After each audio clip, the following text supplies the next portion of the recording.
Trump mengepung Iran, mengenakan sekatan ke atas Rusia, melumpuhkan Houthi dan mencetuskan pertelingkahan dengan separuh Eropah. Namun, dia sentiasa menjaga jarak dengan China sepanjang masa. Dan itu bukan kerana takut, tetapi kerana strategi. Menyerang China secara ekonomi berisiko memusnahkan separuh daripada rantaian bekalan global.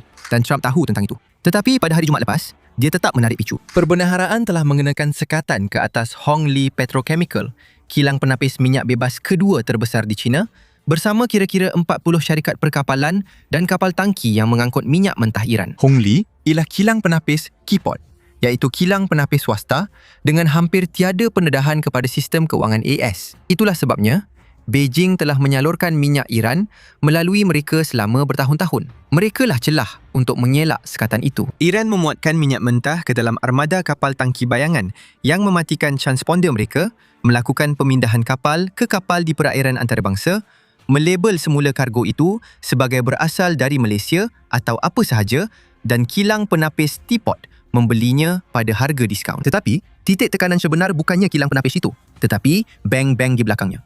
Perbendaharaan sudah pun memberi amaran kepada dua bank China tentang sekatan sekunder jika mereka terus memproses dana Iran. Dan bank-bank itu biasanya akur kerana dolar masih menguasai dunia.